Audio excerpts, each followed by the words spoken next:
Olá, eu sou Shelda Magalhães, jornalista e host do AgiCast, o podcast da Associação dos Jovens Empresários aqui do Piauí. Comigo aqui hoje confesso para vocês que o podcast está prestigiadíssimo, porque eu sempre falo o nome deles aqui na abertura, mas hoje eles vieram. Nosso presidente da AGE, Dr. Germano Coelho, seja bem-vindo. Olá, muito obrigado. Com certeza não poderia deixar de vir para esse programa com um convidado que é muito especial para todos nós. Dr. Rafael Castro, vice-presidente da AGE, seja bem-vindo. Tudo bom, minha amiga? Muito obrigado aqui pelo convite. Estou muito feliz de estar aqui hoje gravando com vocês esse podcast, que eu tenho certeza que vai ser um sucesso e muito honrado em estar do lado da pessoa mais importante da minha vida, que é meu pai, meu exemplo, que tudo que eu sou, eu devo principalmente a ele. Vamos viver muita coisa boa, ele tem muita história para contar, um cara sensacional, o melhor de todos. Ele já quer começar emocionando o nosso entrevistado e dando spoiler de quem é ele, né? O nosso convidado de hoje acumula algumas décadas de experiência no empreendedorismo. Nascido em São Raimundo Nonato, ele é engenheiro formado pela Universidade de Brasília, a UNB, e carrega mais de 45 anos de experiência no setor da construção civil. Sua trajetória é marcada por uma atuação sólida, tanto na área pública, com obras de infraestrutura, como estradas, adutoras, barragens, aeroportos e drenagem urbana, quanto no setor privado, com projetos de prédios, casas e loteamentos. Pai de 4 filhos e avô orgulhoso de 7 netos, é um homem de múltiplas realizações. Hoje, além da construção, tem forte atuação no agronegócio, com investimentos em pecuária e cultivo de soja. Já empreendeu em diversas áreas, com destaque para a Localiza Rent a Car, empresa bastante conhecida em todo o mercado piauiense. Também teve experiências com plantio de mangas, mineração e outras iniciativas empresariais. Sempre engajado com causas coletivas e associativas, participou ativamente de entidades como a Associação Industrial, ADEMI, Associação dos Dirigentes de Empresas do Mercado Imobiliário, da qual foi presidente, além do Sinduscom, APOP, MOVE e outros. Ainda na juventude, teve participação ativa na luta contra a ditadura, deixando marcada sua postura firme em defesa da democracia e dos direitos civis. Tem hábitos bem definidos. Esse aqui foi um passarinho que me contou. Quem será? Acorda muito cedo, aprecia um bom rum e é um verdadeiro entusiasta da tecnologia. Fala com orgulho e empolgação sobre seus carros elétricos, que são sempre assuntos nas conversas do dia a dia. Com uma trajetória inspiradora e uma visão inquieta do futuro, segue contribuindo com experiência, coragem e inovação ao mundo do empreendedorismo. Seja muito bem-vindo ao AgiCast, o Dr. Humberto Costa e Castro. Prazer, muito obrigado pela oportunidade aqui. Fico muito feliz, Sheldon, em estar com vocês e que a AGE promove esse podcast para vocês me conhecerem, também os novos empresários, me conhecerem um pouco e conhecer a minha trajetória e até servir de exemplos para quem está entrando agora. Acho que é muito importante. Muito obrigado. Estou aqui para responder tudo que vocês acharem conveniente, para contar a minha história de vida e o que eu desejo mais fazer ainda daqui para frente, que é uma carreira ainda muito profícua que vai haver ainda.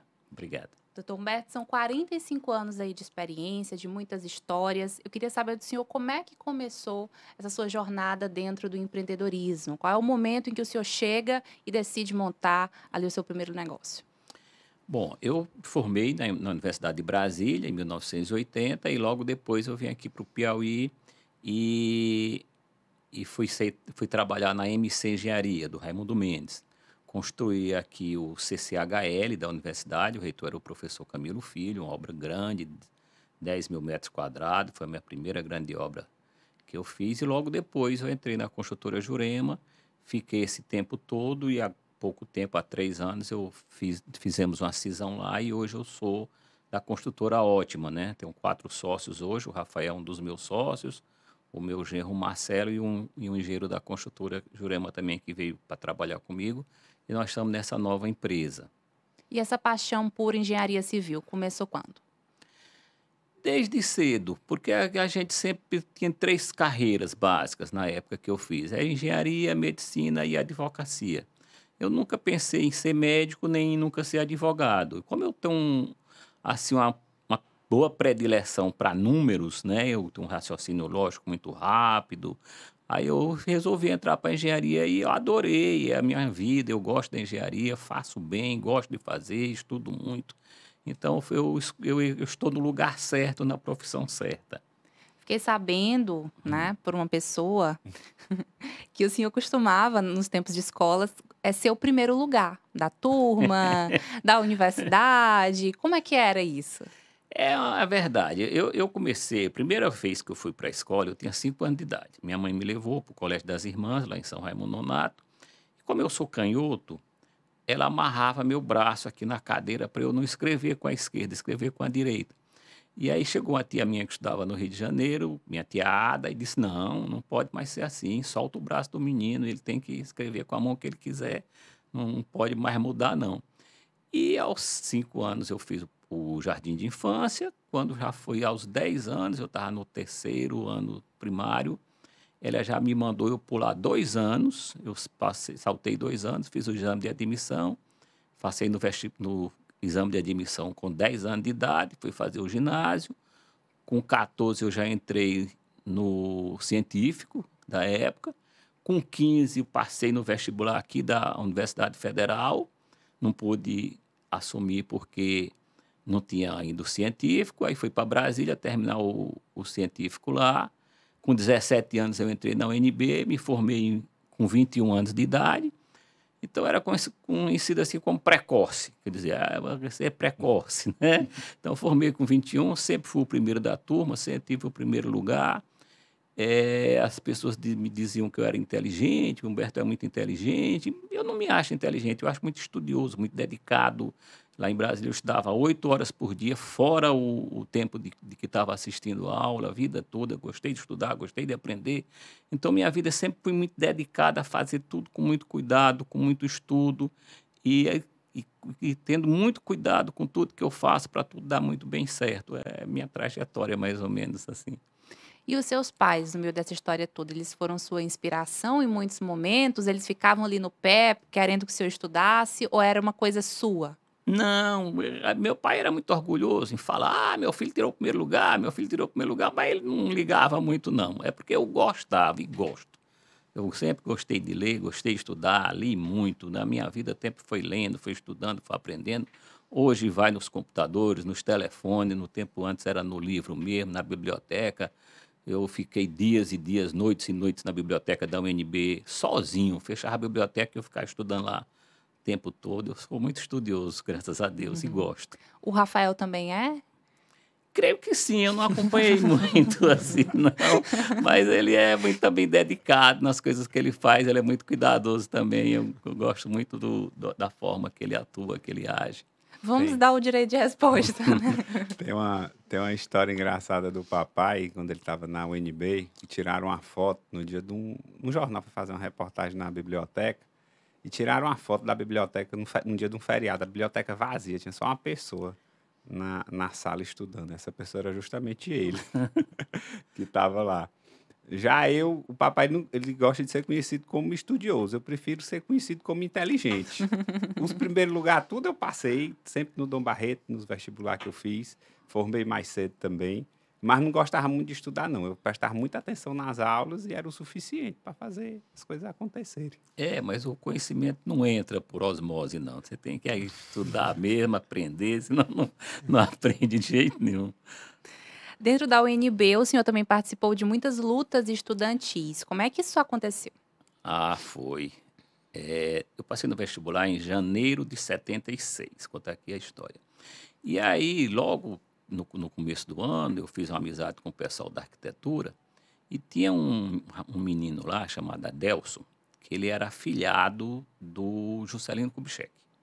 E aí nós descobrimos isso e sabia que o Juscelino morava lá perto de Brasília, lá em Lusiânia, e fizemos uma caravana para ir conhecer o Juscelino. E aí nós pedimos de um chato da universidade, que rodava toda a universidade lá, porque a Universidade de Brasília é bem grande, né? Só o Minhocão tem 1,5 km, ia para o Centro Olímpico, ia para o Bandejão, para os lugares lá. a gente andava nesse chato, a gente chamava ele de, era um ônibusinho pequeno, a gente chamava de catacorno, o ônibus. E aí nós pedimos esse ônibus emprestado e fomos lá a Lusiânia conhecer o presidente Juscelino. Quando chegamos lá, num domingo, 9 horas da manhã, aí fomos recebidos, ele não estava, ele disse, cadê o presidente? Não, está ali, nós estamos lá, estava ele plantando uma árvore. Aí chegamos lá, fomos nos apresentando, aí perguntaram, presidente, o que é que você está plantando aqui? Ele disse, estou plantando uma jabuticaba, né? Aí um colega, acho que as coisas até meio preparado, né? Acho que ele fazia esse mise-en-scène assim. Aí disse, mas quem planta jabuticaba não colhe jabuticaba. Ele disse, eu estou plantando para as próximas gerações. Eu lembro bem dele falando isso. Isso foi em maio, mais ou menos. Quando foi em agosto, teve um acidente de trânsito, ele estava de São Paulo para o Rio, na Dutra, e o Juscelino faleceu. Isso foi uma comoção muito grande dentro da UNB, aquela revolta louca. E nós acreditávamos isso à ditadura militar. A ditadura militar foi que matou Juscelino e aquela raiva toda. Então, quando terminou o ano já de 76, já estava todo mundo muito revoltado, né? E eu sempre fui meio esquerdista também. Eu era de um movimento chamado Liberdade e Luta, Libelu. Lá tinha o MR8, que era o pessoal mais valente, tinha outro, a LLN, mas o meu era mais chamava esquerda festiva. A gente era mais de fazer festa, fazer coisa, mas era de esquerda também. Já no começo de 77, nós, já com raiva, né, dessa ditadura, a gente queria derrubá-los mesmo, aí fizemos 2 pautas lá, abaixo a ditadura e fora Azevedo. Azevedo era o reitor lá da UNB. Imagine que a UNB foi idealizada pelo Darcy Ribeiro, né, um cara fantástico, né, ela é para ser das melhores universidades do mundo, que de fato era muito boa, ainda hoje é muito rica, ele tem ações da Petrobras, ações da Vale do Rio Doce, é uma universidade riquíssima, muito mais rica do que a Unicamp, do que a USP, do que a do Rio de Janeiro. Ela nadava em dinheiro naquele tempo, mas a gente era o nosso reitor era um capitão de mar e guerra, um troglodita, a gente era revoltado com isso. Então nós fizemos essa greve para derrubar ele, e essa greve rodou, virou, e eu era um dos líderes, porque eu era presidente do Centro Acadêmico da Tecnologia, da Faculdade de Tecnologia. E esse negócio foi invadido, o campus foi invadido pelo Newton Cruz, que era um general que comandava lá o Comando Militar do Planalto, com cavalaria, com escudo. Foi um momento muito difícil. Eu agora até assisti esse filme, Ainda Estou Aqui, e aquilo trata muito bem a realidade da ditadura militar. Muito perfeito aquele filme. E só defende uma ditadura, só defende qualquer coisa que casse as liberdades, quem não viveu. Quem viveu como eu sabe o quanto aquilo é duro. Eu digo que só tem uma coisa mais importante que a vida, é a liberdade. Porque pela liberdade a gente mata e a gente morre, né? Então, acho que isso é uma coisa muito importante. E nessa época, nessa briga toda, teve até um episódio interessante que terminou que já havia em toda a América Latina, tinha esses na Argentina, no Chile. A ditadura era na América Latina quase toda. E aí veio aqui a América Latina, a primeira-dama dos Estados Unidos, que era a senhora Rosalind Carter, fazer uma visita para tratar dos direitos humanos. O presidente era o Ernesto Geisel. E ela veio e disse, nós vamos escrever uma carta para ela. Aí escrevemos uma carta, tem uns alunos lá que falavam inglês, nós escrevemos uma carta todinha, vamos para entregar para ela cuidar, porque é um absurdo que nós estamos passando aqui nessa universidade, com cavalaria aqui dentro, escudo, eles tinham uns cacetetes elétricos, batiam na bunda da gente e davam um choque. Era terrível o negócio. E ela veio, quando ela veio, nós corremos lá para o aeroporto, só que ela não desceu no aeroporto, a pista é a mesma, só que ela desceu na base aérea, que era do outro lado do aeroporto. Aí, quando soubemos, ela já tinha voltado para o palácio, mas como para o palácio, ficamos ali na subida da rampa, e aí começou uma briga lá dos estudantes com a polícia empurra estudante, e aí eu sei que ela parou, quando ela parou com o carro dela, né? Eu estava bem atrás, eu era pequenininho, franzino, né? Tinha uns colegas maiores do que eu, e eu fiquei mais atrás porque eu estava com a carta, né? A carta eu botei aqui dentro da roupa, botei uma camisa de malha por baixo, uma camisa de pano por coisa, e a carta no meio aqui dentro do envelope para não suar a carta, né? Para não molhar a carta, que a gente teve todo o cuidado com isso. Quando ela desceu do carro, aí a polícia parou, né? A polícia não ia bater no estudante na frente dela.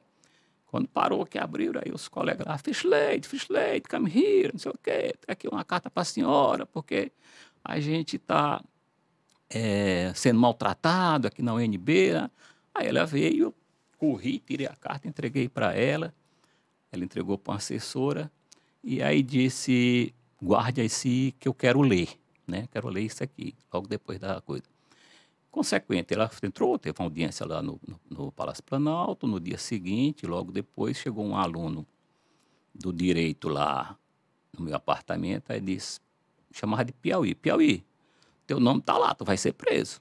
Eu me apavorei, fui para o aeroporto, lá eu fiz um cheque até sem fundo, comprei uma passagem da VASP, corri para Teresina. Quando eu cheguei aqui em Teresina, minha mãe, que diabo é que você está fazendo aqui? Aí eu, sem jeito, sem ter o que falar, daí fui atrás do papai para cobrir o cheque e tudo. Aí eu contei mais ou menos a história, deixei até as roupas lá, não trouxe roupa para cá, foi uma confusão danada. Passaram 45 dias, depois eu voltei, né? Quando eu voltei para Brasília, o campus já estava todo invadido. Já tinha muito mais soldado do que estudante, na porta de tudo quanto é de sala de aula, tudo. Aí foi um Deus nos acuda, ficamos até o final do ano, repressão muito forte, aí ninguém teve condição mais de fazer greve, nem passeata, nem nada. E terminou que essa greve foi acabada mesmo à força, né? A força demais. Mas a ordem de prisão contra o senhor não saiu, não? Não. Eu acredito que, como foi um aluno do direito, até o Cacai, que hoje é advogado, lá em Brasília, muito famoso, o Cacai era nosso colega, também trabalhava no comando de greve lá com a gente, ele gritava lá no meio dos alunos, e foi um aluno do direito que foi falar para mim, foi me avisar isso. Eu acredito que foi o deputado Zé Francisco Parlandim, ele era o diretor do Departamento de Direito, lá de Brasília. Eu acho que ele viu meu nome e mandou me avisar. Eu tenho a impressão que foi ele que fez isso, né? Para poder eu não ir para o campus. Aí, quando eu voltei, eu já não tinha ido mesmo, não teve mais problema comigo, não. E agora, teve caso, por exemplo, teve um aluno, um colega nosso que sumiu, passou 3 dias sumido. Nós encontramos com ele lá no Gama, 50 quilômetros de Brasília. Aí fomos não sei quantos carros, cercamos a delegacia, fizemos confusão, só saía com ele, veio gente e tal, até que nos entregaram ele e nós levamos ele de volta, mas era pesado, né? Muito Entre pesado. todos esses episódios, qual deles foi mais assustador? Foi quando eles invadiram com cavalo, né? Quando o Newton Cruz entrou no Minhocão, que a gente estava lá, ali por trás, entrou o Minhocão e a reitoria, ele veio com aquela cavalaria, pá, esses cavalos andando, pulando lá. E aí correu estudante para todo um lado, para um lado, para o outro. Foi o que fez mais medo, foi essa invasão da cavalaria na UNB. Chegando aqui, seus pais entenderam? Essa história eu nunca contei direito para eles, não, né? Nunca contei assim, sabia mais ou menos, mas essa história eu guardei mais. Agora que eu estou contando, ela não é muito contada, não. Doutor Humberto, eu tenho visto esses últimos meses a comemoração de 95 anos do ex-presidente Sarney, né? E o senhor que viveu essa época da redemocratização, quando houve ali a morte do então presidente Tancredo, para vocês que estavam reacreditando na democracia, como foi conviver com o falecimento dele e um novo país que estava surgindo, com o vice-presidente tendo que assumir, o Congresso muito tenso? Isso já foi em 85, né? Eu formei em 80, já tinha 5 anos formado, já trabalhava, minha cabeça já tinha mudado um pouco, eu já tinha saído um pouco desse esquerdismo, apesar de que eu ainda me considero muito socialista, digamos assim, mas foi um calvário, né? Todo dia a gente estava com a televisão ligada, operou, não sei o quê, Eu lembro que no dia que o Antônio Brito disse que ele tinha falecido, eu chorei, o país todo chorou, né? A gente apostava muito no Tancredo. A gente apostava mais no Ulisses Guimarães do que no Tancredo, mas ele era a solução aceitável, né? O Ulisses não era aceitável, o Tancredo era. E aí assumiu o Sarney foi um governo sem força, porque ele não tinha respaldo popular. E esse a gente veio levando, mas eu acho que só em a gente ter recuperado a liberdade foi uma coisa muito importante para o país. E hoje, o senhor falou que ainda comunga de muitos ideais de esquerda. Como é que essa sua construção política ao longo da vida, ela interfere na sua visão empreendedora, ela interfere na forma que o senhor conduz as suas empresas e lidera os seus colaboradores? Tá, vamos lá. Como eu disse, eu sempre estudei muito, né? Então eu li tudo, eu li esses cientistas utópicos, comunistas utópicos, como o Conde de Saint-Simon, Pierre Leroux, Charles Fourier, né? Esses comunistas também científicos, como Karl Marx, Engels, eu li tudo isso, né? E o que é que a gente vê, que a minha percepção? Que o comunismo não deu certo, porque ele não deu certo na Rússia, com Lenin e com o Stalin, ele não deu certo em Cuba, com o Fidel Castro, ele não deu certo na Albânia, com o Enver Hoxha, e ele não deu certo na China com o Mao Tse-tung, né? Mas ele agora deu certo com o Deng Xiaoping e com o Xi Jinping. Por que eu vejo isso? Porque o homem, o ser humano, o Homo sapiens, ele é um animal muito egoísta. Ele pensa muito nele, ele não vai plantar uma tarefa de arroz e dar metade para o outro. Ele quer toda para ele deixa o outro passar fome. Tem muita gente que produz muito mais do que o que gasta, mas tem muita gente que gasta muito mais do que o que produz, tem gente que não tem capacidade de produzir. Então, eu acho que a sociedade como um todo tem que atender essas pessoas, né? Eu sempre prego assim, o desenvolvimento com a justiça social. Você tem que trabalhar para os que não conseguem, você tem que distribuir o seu pão. É assim que eu penso, é assim que a gente tem que agir. Eu sempre agi dessa forma dentro da minha empresa, eu falo isso todo dia com o meu pessoal, a gente cuida de um, cuida do outro. Eu acho que é muito importante a gente ter essa visão socialista, essa visão comunitária, não pensar só em acumular. A gente ganha, sabe trabalhar, está trabalhando, está produzindo, mas tem que cuidar dos que não podem, né, dos que não têm essa capacidade. Houve um caso em 1986 que o senhor se destacou pela solidariedade no momento de insegurança alimentar para muitas famílias. Como é que isso aconteceu? O que é que ocorreu? Aqui se passava muita fome, muita fome. Piauí era um lugar de fome mesmo. E eu mesmo, uma vez, eu fui na casa de um funcionário meu e eu fiquei triste. Era um cara competente, trabalhador, tudo. E quando eu cheguei lá, a casinha de são batido, fogão a lenha, eu fiquei muito triste. Em 86, nós pegamos aqui uns conjuntos habitacionais, aqui a Renascença, diversas empresas, que cada um pegou um pedaço, era pouca obra, e nós começamos lá, quando começamos a trabalhar, o cara ia com um carrinho de mão e caía por cima do carrinho de mão. E eu, filha da puta, reclamar, desculpe aqui o termo, né? Reclamava, porque o cara não estava a trabalhar não, que moleza é essa? Aí o mestre que trabalhava com a gente, o mestre dizia, doutor, eles estão passando fome, aí tudo isso aí é fome. E aí depois a gente pagava semanal, mas o que pagava era pouco, não dava para ele comer a comida dele, né?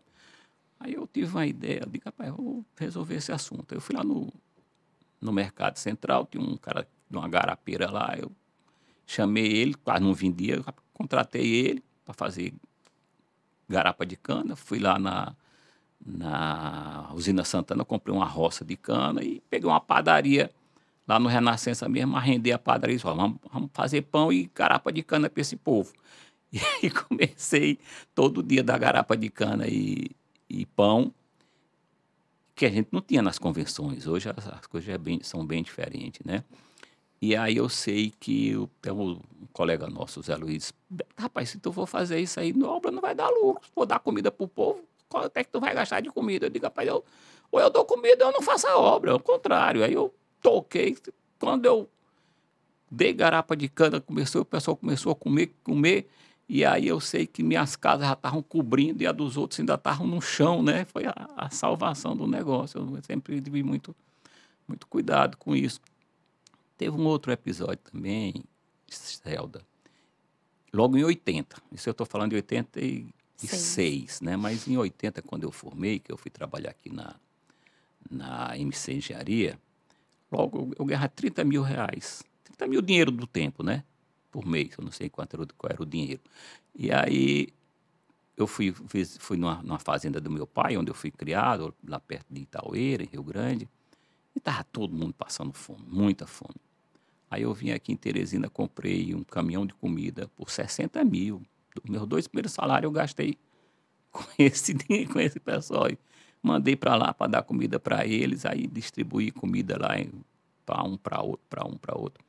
Tem até um caso aí, a Creuza, que é uma menina que foi criada comigo, brincava junto, né? Já tinha metido menina, eu cheguei na casa dela, ela tinha dado metade da feira que eu tinha dado para ela, para uma vizinha dela. E você é uma maluca, como é que você faz um negócio desse? Você está passando fome, eu dou para você, você vai dar para o outro. Ela disse, não, mas eu não posso deixar ela morrer, não. Eu tenho que dar isso aqui para ela também. Quando o meu acabar, o dela acaba. Você vê como é que era que a gente vivia, né? É desse jeito. Você acha que essa sua postura mais generosa diante das pessoas, dos colaboradores, lhe diferenciou no mercado a longo prazo? Eu aprendi isso com minha mãe, não sei se mudou muito não, né, em relação à sociedade, mas é o que eu sinto, é o que eu acho, é o que eu prezo, né.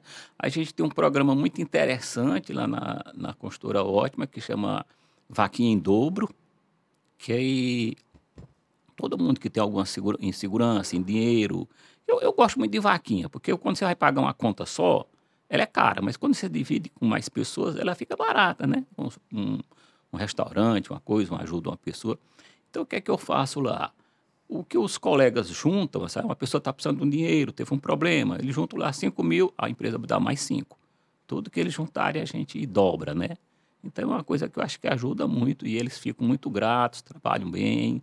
E quando os próprios colegas se dispõem a dar um dinheiro para um colega, é porque ele está merecendo, né? Não é um malandro, não é uma coisa assim, é como a gente trabalha e eu quero... Um dos nossos valores é esse, né? Cuidar dos nossos colaboradores, é um dos nossos valores da nossa empresa. Então, a gente preserva muito por esse valor. Doutor Rafael? Isso aí que o papai está contando é exatamente como ele é. O que eu mais escuto é falando, rapaz, o coração do seu pai é muito bom, ele é muito bonzinho. Porque realmente foram esses valores que ele foi criado e que ele criou a gente também, ensina para a gente diariamente tudo isso. A gente tem que realmente se importar com os outros seres humanos, são pessoas, e a gente precisa cuidar deles, porque termina que, se você simplesmente esnobar, se você passar por cima, não é esse o caminho. Essa visão mais socialista, mais de esquerda do papai, nada mais é do que uma forma de se importar com a sociedade. A gente não consegue ser feliz, sendo que do lado da gente tem uma pessoa que está passando uma necessidade, que está passando por um problema. A gente termina absorvendo tudo isso mesmo. Como ele falou, um dos principais valores que ele fez questão de colocar nessa empresa que a gente tem é justamente isso, é o cuidado com o colaborador. E a gente é muito preocupado, a gente dá plano de saúde para os funcionários, a gente cuida deles, a gente dá o vale alimentação, a gente faz muito por eles, a gente escuta, a gente fez esse programa da vaquinha.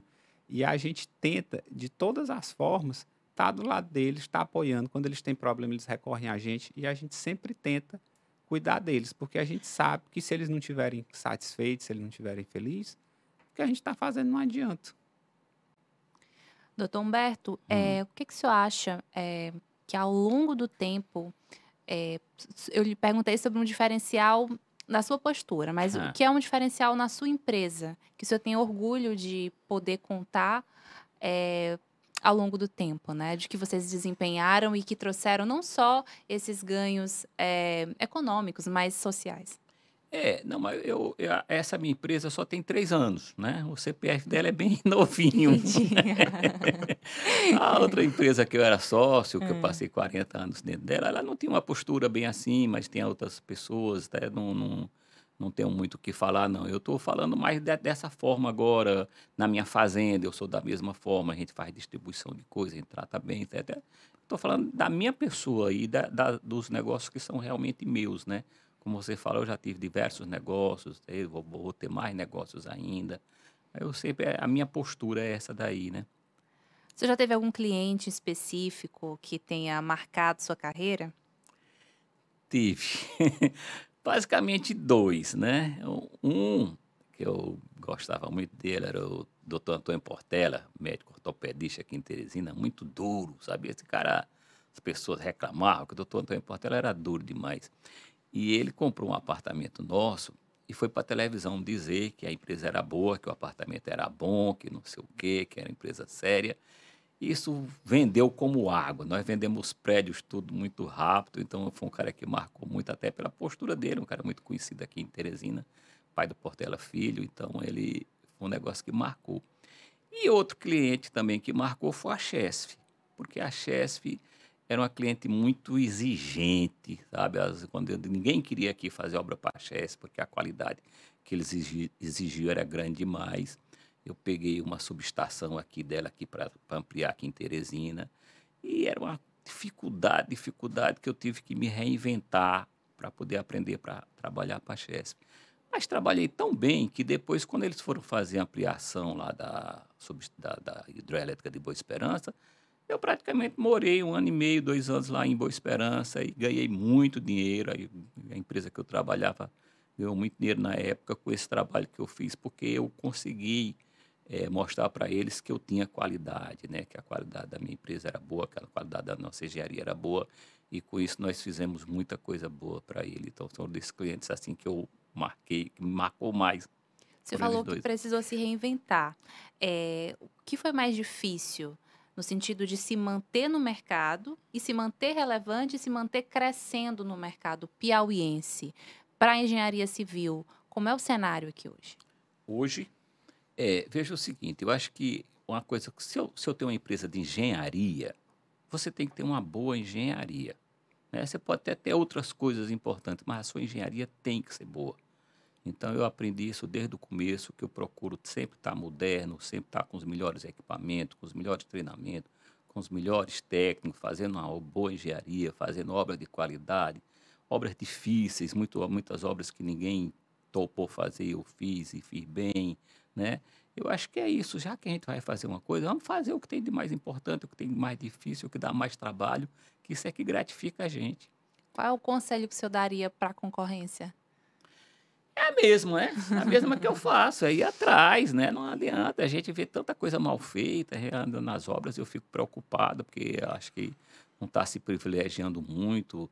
A gente também tinha muitas empresas de fiscalização que fiscalizavam com muito afinco as obras, hoje a fiscalização é mais leniente, eu acho que eu mesmo me fiscalizo, a gente tem que ter muito cuidado para que o que você fizer, você fazer bem feito, para durar bem, para ter muito para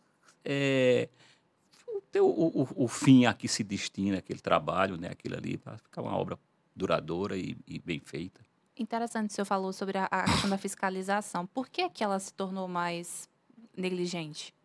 Olha, existiam muitas empresas grandes no Brasil de projetos, a CEBLA, outras empresas aqui, que na minha época dos anos 70, 80, tinha muita empresa, 90.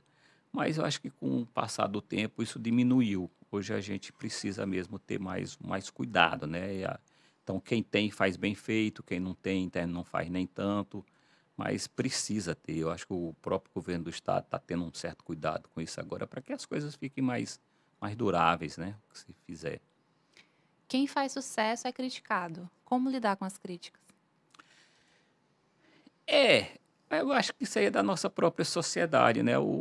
Falo assim que o catolicismo ele abomina o rico, né? Lá nos Estados Unidos, que é o anglicanismo, todo mundo idolatra o rico, né? Fala bem do rico, aqui fala o mal, né? Eu acho que termina a pessoa não gosta de quem ganha dinheiro, fala mal do cara porque ficou rico. Eu adoro quando a pessoa ganha dinheiro, quando eu sei que um ganhou dinheiro, que está bem, eu fico muito satisfeito, muito feliz, eu sou a favor disso. O que eu acho é que a pessoa não pode ficar só com aquilo para si, né? tem que ter, tem que ganhar, tem que progredir, mas também tem que distribuir, tem que cuidar de quem está perto, tem que cuidar de tudo, né? Para que o Estado, que a sociedade cresça como um todo. Eu acho que isso é muito importante. Doutor Germano? Então, Humberto, como é que o senhor conseguiu ver outros negócios além da engenharia? Que o senhor se interessou? Pois eu sempre passei assim para outras coisas. Eu entrei nesse ramo de pecuária até estava com algum dinheiro e eu fui criar gado na fazenda de um amigo meu e depois terminei comprando umas terras, né? Hoje eu tenho um negócio bom na pecuária que eu cuido, que produzo, tenho gado e produzo soja também. Entrei também com calcário, que eu até passei para o meu filho depois a empresa de calcário, da mineração. Ele tem calcário, ele tem brita. Essa Localiza foi um negócio que eu comecei por causa da Chesf, que eu comecei alugando carro para a Chesf, e depois, quando acabou o contrato, eu resolvi ir para o mercado do varejo, aí botei a Nobre Rentacar, depois eu botei a Localiza. Eu penso muito nessa diversificação, né? E, inclusive, eu quero voltar para esse mercado, o mercado da incorporação, o mercado da mineração. Vou aumentar a minha participação no mercado primário, no setor agrícola. Eu acho que isso é muito importante a gente trabalhar. Quero entrar também com hidrogênio verde, é um sonho meu que eu vou fazer lá em Parnaíba. A gente tem muita coisa ainda para fazer para frente. Qual foi o maior aprendizado que o senhor teve com o seu pai? Rapaz, são tantos.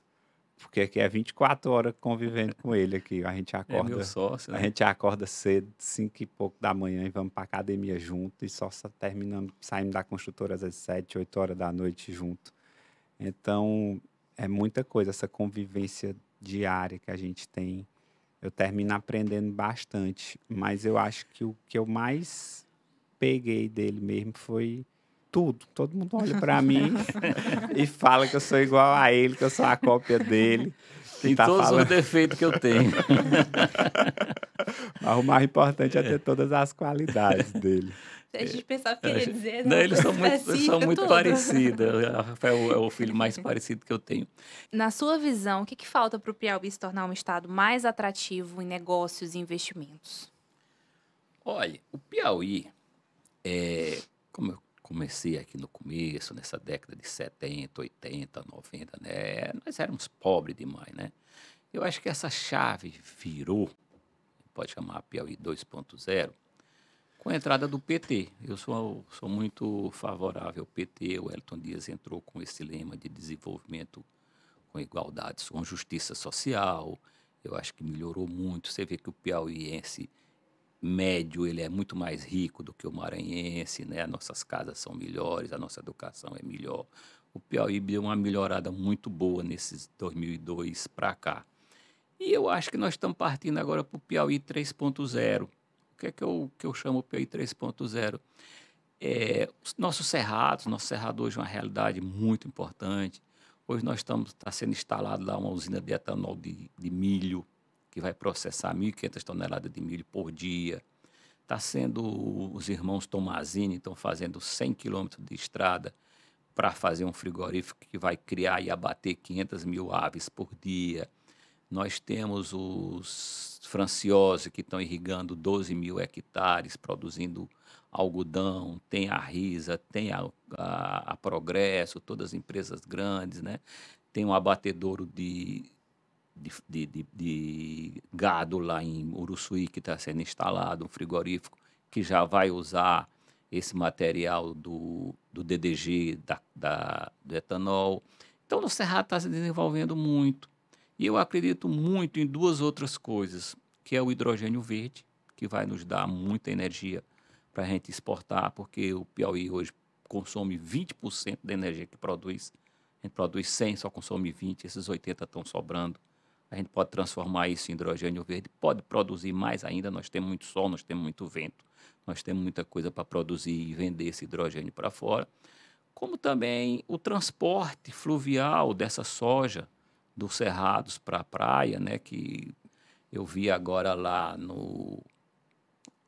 em Santarém, na foz do rio Tapajós, precisa nem de porto, o navio fica fundeado ali em águas rasas, offshore, a barcaça de soja chega, já carrega o navio, já vai embora. Eu vejo muito isso para a gente ser um país, um estado muito grande, acho que as coisas estão acontecendo. Eu só tenho fé, né? E eu vou participar desse processo também. Eu quero estar junto com o crescimento do estado. Doutor Germano, e o futuro aqui para o empreendedorismo em geral, com esse novo processo de digitalização, da própria inteligência artificial, da mudança geracional também que a gente vive agora? Como é que o senhor enxerga esses próximos passos, de para onde o Piauí caminha no sentido do empreendedorismo? É um cenário animador ou não? É sim. Veja o seguinte, o Piauí é um exportador de cérebros. Desde o tempo lá da UNB, que a gente estudava lá, eu estudei no Objetivo, fiz o 3º ano lá e passei no vestibular, que ele só tinha medo de 2 tipos de gente, era piauiense e japonês. Porque esses tomavam as vagas mesmo da universidade, passavam no vestibular. Então a gente tem isso aí, você vê quantos piauienses importantes, inteligentes no mundo inteiro, né? Então a gente está nas cabeças, né, do mundo, nessa parte de cérebro. Então eu vejo essa digitalização, esse mundo todo digitalizado, inteligência artificial, isso independe de onde a pessoa mora, independe de onde a pessoa está. O que depende mesmo é de boas cabeças e bons treinamentos, né? E eu acho que a gente tem aqui no Piauí, o governador Rafael está com essa Invest Piauí, que eu acredito muito naquele pessoal que está lá, né, no Vitor Hugo, neles ali. Eu acho que aquilo ali é uma coisa importante para o Estado, que vai dar um crescimento muito bom para o Piauí, para a gente, nessa parte de inteligência, né? Vejo muito bem isso aí, além das nossas exportações, do nosso crescimento, a exportação de cérebro, a exportação de conhecimento. Eu acho que o Piauí vai dar olé em muita gente com isso aí. Ei, pai, e eu queria que o senhor compartilhasse também aqui com todo mundo, que o senhor sempre fala para a gente do perigo invisível, que o senhor chama lá na empresa, né? Que muitos empresários acham que às vezes é bom, tem uns que são até viciados nisso, mas que o senhor sempre combate fortemente. Não, o que é que eu vejo? A gente tem que ter muito cuidado com todos os passos que vai dar, né? O João Claudino, uma vez, disse para mim, numa conversa com ele disse o seguinte: não dê um passo muito grande, não, que você pode rasgar o fundo da calça. Né? E é uma coisa. Então, você tem que ter muito cuidado com os passos que você vai dar, com as coisas que você vai fazer.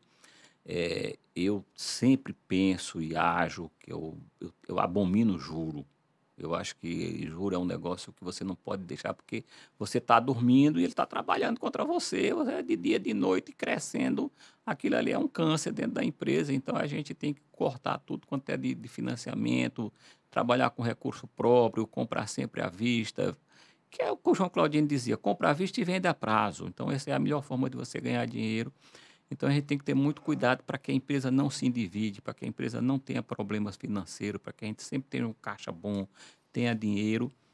E eu vejo 3 pontos, além desse, que é uma coisa que é meio invisível, que ele vai lhe corroendo, você tem mais 2 problemas, pelo menos no nosso ramo. Um é negócio mal feito. Você pensa que o negócio vai ser de um jeito, o negócio você vai ganhar um dinheiro e termina você perdendo por um erro seu, por uma coisa, por uma catástrofe, por uma coisa. Eu mesmo, quando eu era da outra empresa, nós ganhamos umas obras na Bahia, foram 250 milhões de reais, era muita obra. Só o material betuminoso custava 100 milhões. A gente tinha feito a conta, a gente ia gastar 200, ia faturar 250 e ia sobrar 50. Como o material betuminoso subiu de preço, ele de 100 passou a custar 200, a obra deu 50 de prejuízo. Era para dar 50 de lucro, deu 50 de prejuízo. Isso é uma montanha de dinheiro em qualquer empresa, foi uma dificuldade muito grande para poder sair desse problema. Então, são coisas que podem acontecer, então você tem que estar muito preparado, com caixa, com cuidado com o que vai fazer devagar, não adianta querer crescer, querer correr atrás, a gente tem que trabalhar devagar, com passo, não precisa pensar em ficar rico de uma hora para outra. É até um conselho que eu dou para os novos aí, vá devagar, vai ganhando, vai juntando, vai ganhando, vai juntando. Não pense que no ano que vem eu vou estar rico, daqui a 2 anos eu vou estar rico, não. Mas daqui a 40 anos você vai estar rico. Eu acho que o importante é pensar dessa forma. A empresa rica e dono pobre, que o senhor mais fala, né? Eu sempre prego isso, né? Tem um case que eu assisti no tempo da ABC, a Associação Brasileira de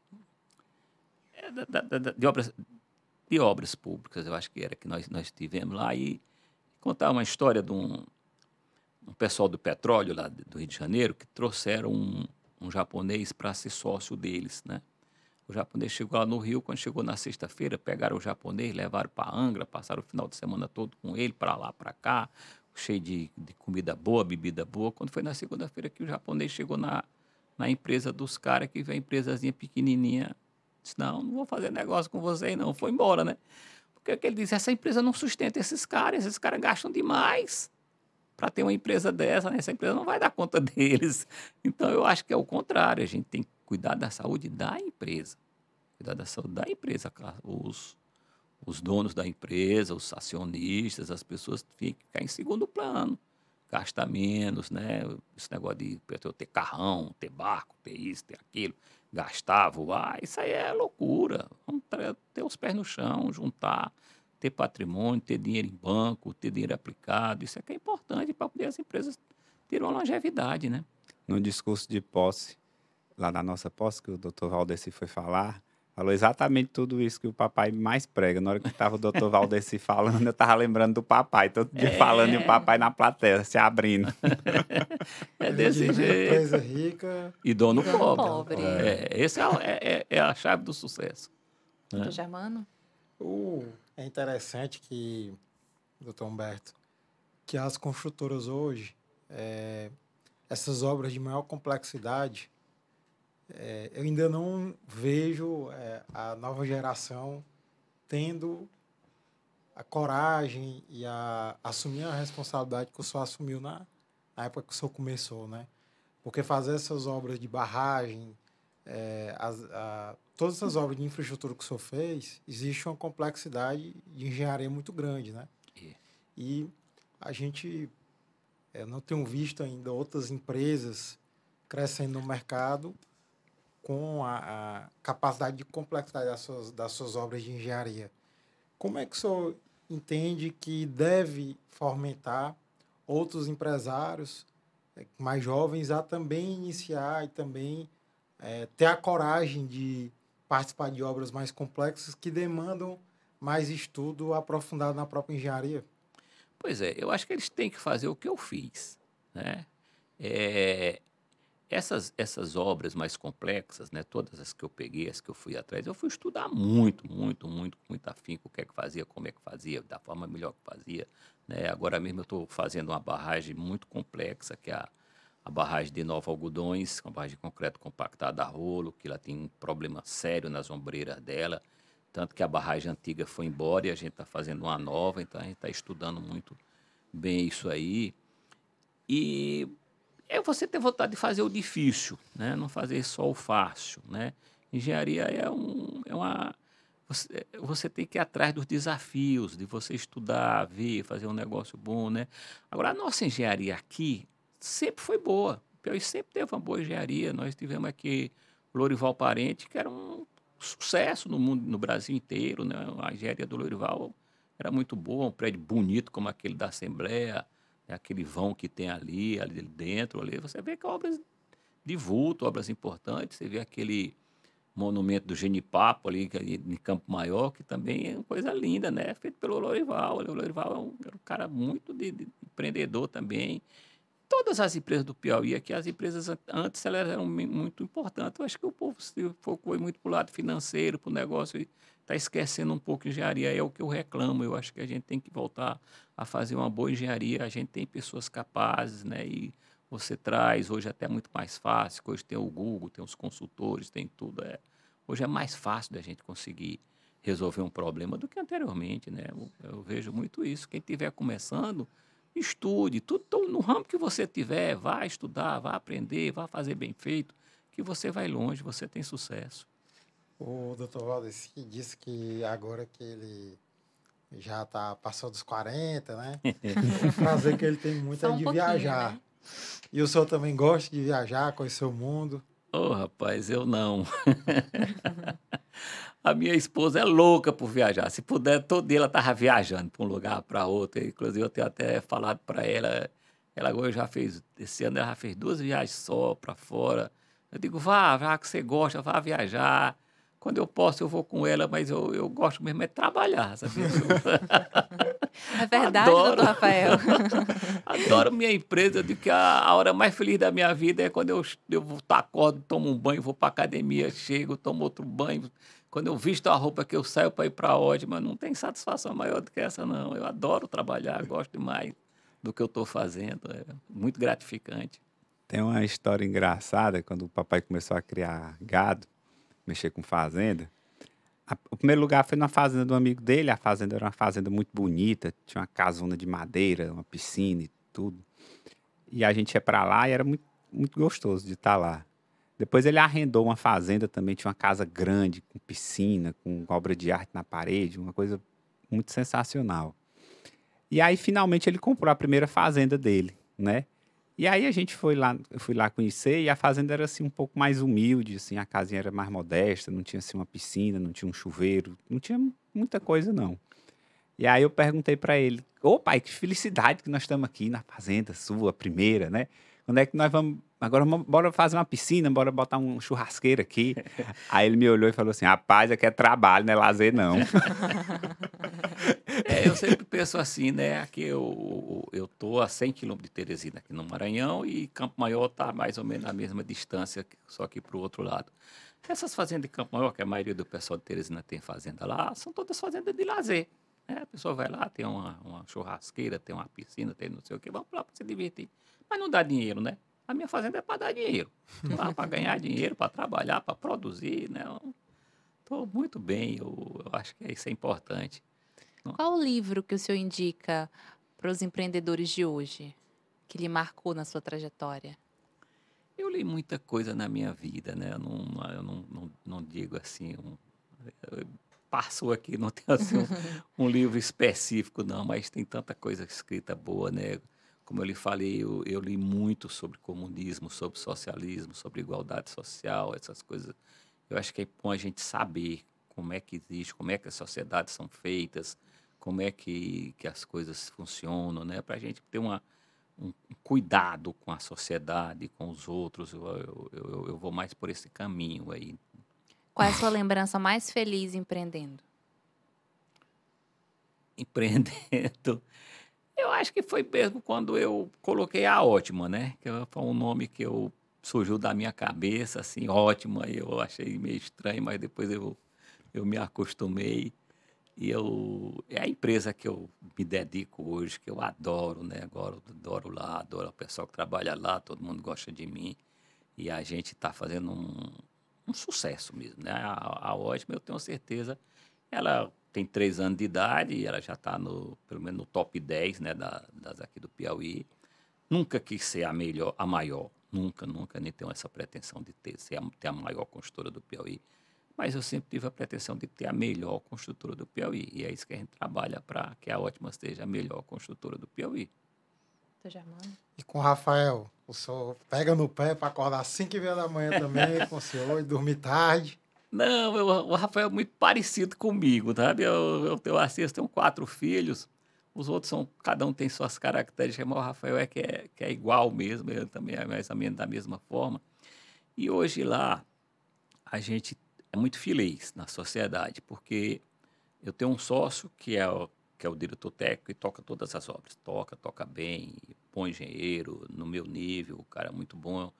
E as obras são muito bem feitas, muito bem tocadas, que ele toca. Tem um outro que é o meu genro, que é casado com a minha filha, que trabalhou em empresa grande, empresa organizada, que faz toda a parte administrativa, financeira, pessoal, compra, venda. Então, ele cuida dessa parte administrativa. E o Rafael faz a parte de contratos, licitações, faturas, essa parte comercial, que é um negócio que eu sempre fiz. Eu nunca fiz tão bem quanto ele faz, não, sabe? Ele é é mais cuidadoso, todo mundo gosta dele, então onde ele anda nos órgãos públicos, as pessoas adoram ele faz amizade com todo mundo, a pessoa que só deixa a alegria onde passa, todo mundo pergunta por ele. E eu fico mais ou menos de maestro, né? Tocando para cá, trocando para lá, olhando um serviço de um, olhando para o outro, falando. E, inclusive, para mim é muito bom, muito gratificante. Eu tenho ido muito para São Paulo, que meu quarto filho faz faculdade lá em São Paulo, minha esposa fica muito lá com ele. E eu vou muito para lá e hoje eu estou com mais tempo, né? Para pensar e para fazer outras coisas, além de estar só tocando a empresa. Então, é muito bom isso aí. Doutor Humberto, também queria lhe perguntar, a gente tinha visto que o senhor já participou do Sinduscom, de outras associações. Qual a importância dessas associações para o desenvolvimento econômico do nosso Estado? É muito importante em todos os sentidos. É o seguinte, eu comecei na Associação Industrial. O Dr. João Freitas era o presidente da Usina Livramento e depois passou para o Chico da KV, Joaquim Costa, né, toda essa turma lá, eu tive com ele desde o início. Esse associativismo, esse cooperativismo é muito bom. O que eu prego sempre das associações é que elas sejam apartidárias. É muito importante que não coloque política partidária no meio da associação, de uma associativa, de um sindicato, porque isso atrapalha muito, né? Qualquer que seja o governo, qualquer que seja a coisa, quem está ali, um pensa do jeito, outro pensa de outro, mas todos têm um bem comum, todos têm coisa em comum. Então, é dessa forma que eu acho que deve ser. Vocês que estão na AGE aí, que sempre teve com os novos, né, os novos empresários, é uma coisa muito importante para a sociedade, ter uma associação forte e para vocês mesmos, vocês crescerem como empresários. Dentro de uma associação é muito mais fácil do que sozinho, né? Muito importante. Resumidamente, qual é o conselho que o senhor deixa para essas novas gerações, para quem está começando a empreender agora, dentro da engenharia civil ou então em outras áreas? Se fala em muita insegurança jurídica no Brasil, de muita dificuldade de se manter a carga tributária das empresas. Como sobreviver e se manter grande no Brasil, no Piauí? Olha, o Brasil é um país que nos dá muito susto, né? E hoje menos. Na minha época, que eu digo na minha época, dava mais susto. Plano cruzado, plano real, tira zero da moeda, inflação enorme, não sei o quê. De 94 para cá, depois que o Fernando Henrique assumiu, que estabilizou a moeda, as coisas melhoraram mais um pouco. Mas a gente tem sempre uma insegurança jurídica, que eu acho que é terrível isso. Você não cumpre contrato, os contratos que você faz não valem nada. Nós temos uma legislação trabalhista muito ruim, já deu uma melhorada, mas muito ruim. Não é que os caras não tenham direito, tem que ter direito, você trabalhou, você tem que ter os direitos, você tem que ter o sindicato, né? Eu até preguei muito isso aqui na conversa de hoje, mas você não pode ter um abuso, né? Abuso das leis, abuso dos juízes, das coisas. A gente tem essa insegurança jurídica muito grande. E a gente tem que estar muito preparado e com muito cuidado com isso. Então, eu me preocupo muito com esses sustos que o Brasil dá na gente. Muda, tá de um jeito, muda do outro. Os governos, quaisquer que sejam eles, são muito gastadores, né? A nossa carga tributária é muito alta. Agora mesmo nós vimos aqui um aumento enorme de custas cartorárias, uma coisa que viabiliza muito aqui as coisas do Estado. Eu acho que a gente tem que diminuir a carga tributária, tem que ter uma segurança jurídica, tem que ter muita coisa que precisa ser ajustada, ou tem que diminuir o tamanho do Estado. Eles gastam muito, né? O executivo gasta muito, o legislativo gasta muito, o judiciário gasta muito. E para isso eles têm que arrecadar demais, sobra pouco para investimento, quando o poder público tinha que investir mais ainda, né? E os próximos passos aí da Ótima, que já tem 3 anos, como que se o senhor quer que ela cresça aí nos próximos anos?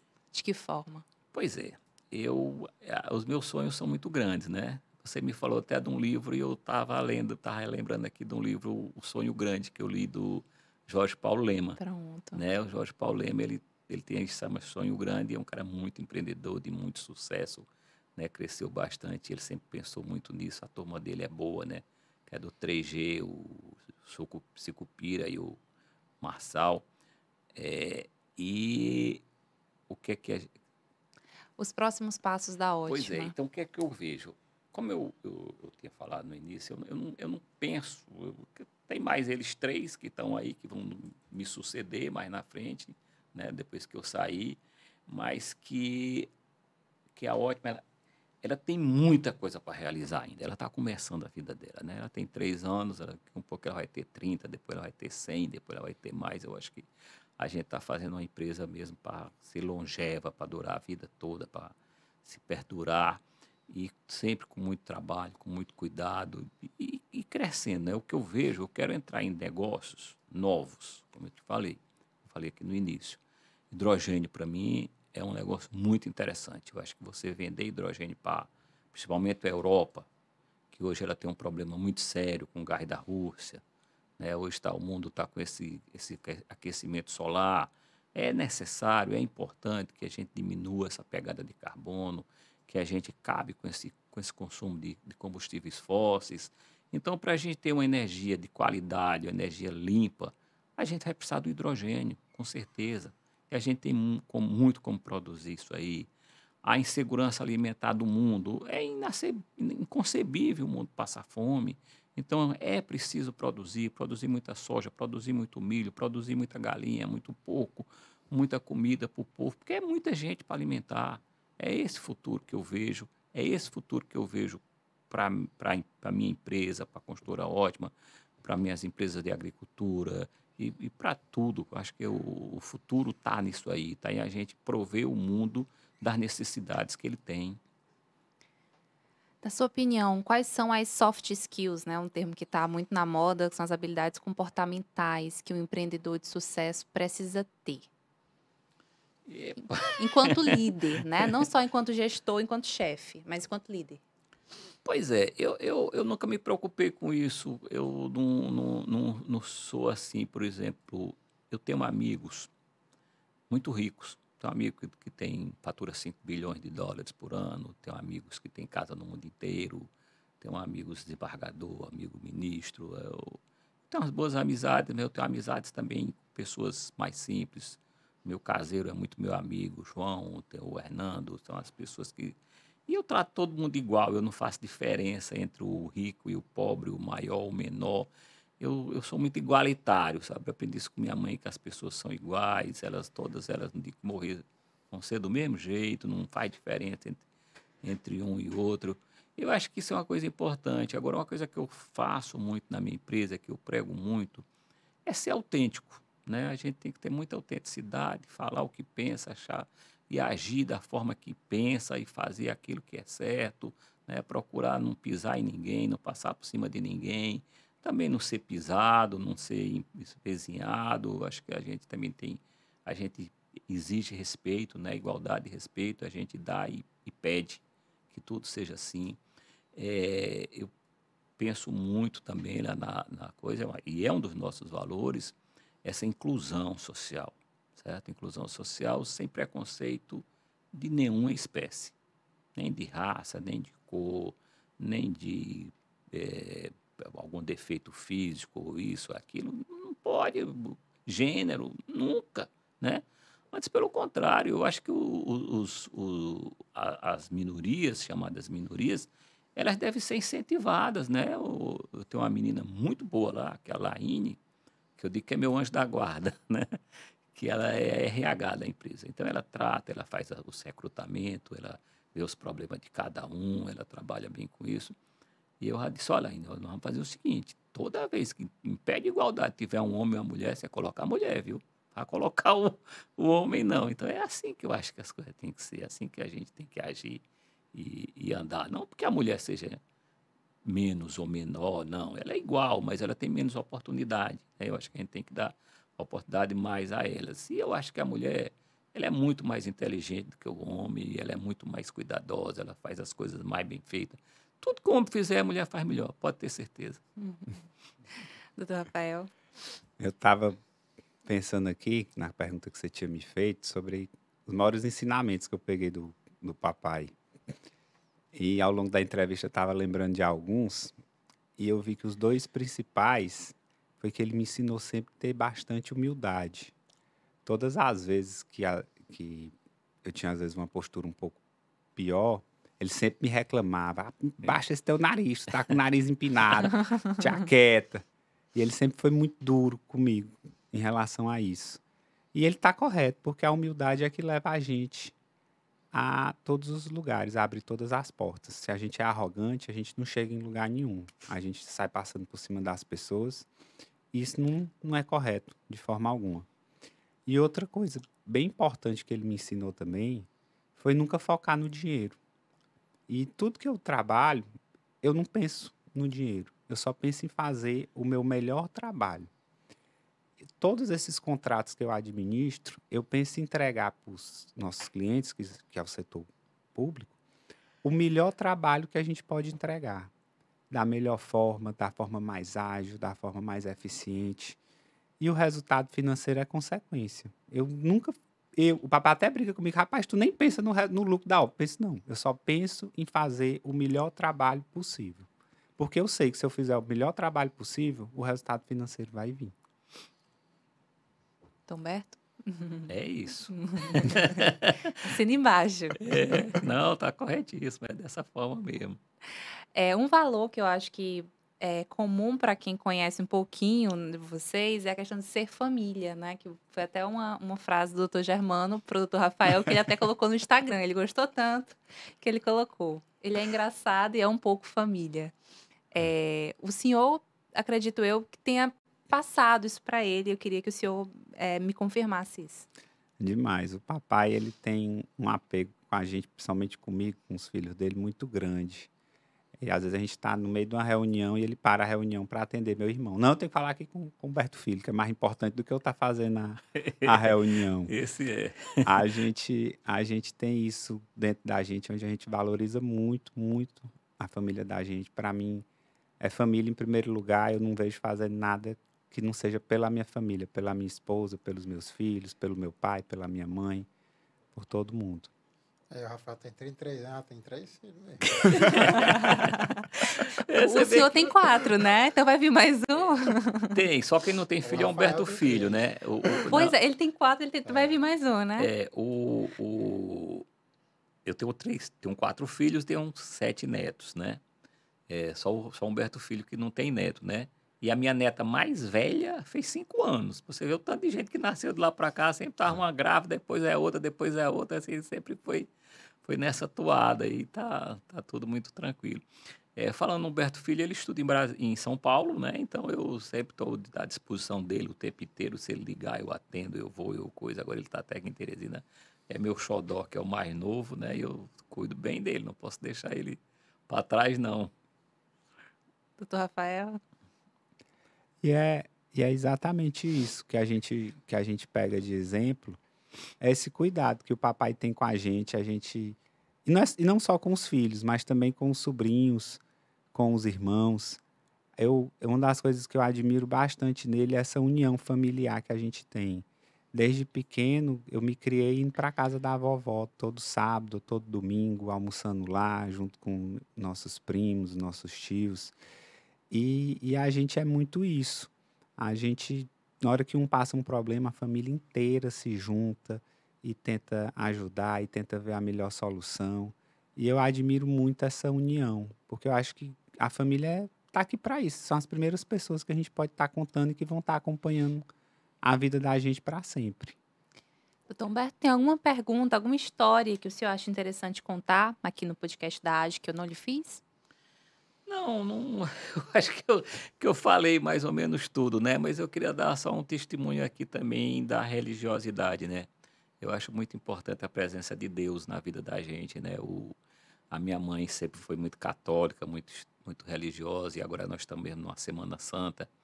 Eu acho que é muito importante tudo que a gente vai fazer, que a gente vai refletir, a gente pensar em Deus, né? Que tem uma coisa maior lá em cima que está nos guiando e nos levando para o bom caminho, né? Eu acho que isso é muito importante também, a gente ser muito focado. Tem muitas pessoas que não acreditam, mas cada um na sua. Eu acredito muito em Deus e acho que é muito importante a pessoa ter uma religiosidade. Caminhando para o final, doutor Germano, suas considerações? Agradecer ao doutor Humberto, dizer que a arte tem conseguido contar a história de pessoas tão significativas, né? E estamos também animando para que essas pessoas participem, né? Então, o doutor Humberto aqui falando sobre engenharia, tenho certeza que é muito pelo que ele acredita na associação, e se não fosse por ele acreditar, ele não daria esse crédito fazendo toda essa exposição para a gente. Então, quero agradecer ele, dizer que a gente tem o maior prazer em escutá-lo e quero que ele participe de mais e mais coisas junto com a gente, porque é um livro aí que a gente aprende com a presença dele, com os ensinamentos dele. Doutor Rafael? Eu, quando inclusive fui entrar na AGE, e quando tu me convidou para a gente entrar nessa missão da gestão, da presidência e da vice-presidência, eu sempre consultei o papai. Eu perguntei, pai, o que é que o senhor acha? E o papai, como bastante entusiasta, que já tinha participado de vários movimentos desses, eu já tinha participado de reuniões do MOV, da APO, porque ele já tinha me levado anteriormente, ele foi o meu maior incentivador, porque ele sempre acredita que a gente junto, a gente consegue chegar mais longe, que esse poder do relacionamento é muito importante para a gente. Então, eu queria agradecer, principalmente a ele, por dividir com a gente as experiências que ele tem, né? Essa visão de passado, presente e futuro. Para mim, é o maior exemplo de vida. Eu admiro tudo que ele faz, até os erros dele, para mim, servem de aprendizado e de exemplo. E eu tenho certeza que foi muito proveitoso esse podcast aqui com ele, todas as dicas, todos os insights que ele pôde estar falando, né? Eu sei que vai ser útil para a gente que é jovem empreendedor e está começando a nossa vida, né? E eu prometo também estar aqui de volta. Sempre que vocês me chamarem, estou à disposição para estar gravando outros também. Você e o doutor Germano são os chefes, os big boss, né? Então, estão sempre convidados, vocês que mandam. É isso aí. Muito obrigada, doutor Humberto, em nome de toda a diretoria da AGE. Eu tenho certeza que esse podcast vai contribuir na carreira de muita gente. Muitas pessoas vão assistir e vão poder tirar poderosos insights das suas lições, da sua jornada empreendedora tão bem-sucedida aqui no estado do Piauí. Agradecer você que nos acompanha pelas redes sociais e pedir para que acompanhe também no Instagram, @agepiauí. Você deve estar nos acompanhando no YouTube. Agora nós temos um YouTube oficial, doutor Rafael, foi criado. Deu certo esse YouTube. Ele me cobrou só um pouquinho esse YouTube. Porque é importante a gente estar em todos os veículos de comunicação. A comunicação hoje em dia é essencial para tudo. Siga a AGE, acompanhe as nossas redes sociais, os nossos eventos, porque vem muita coisa boa por aí. Até a próxima.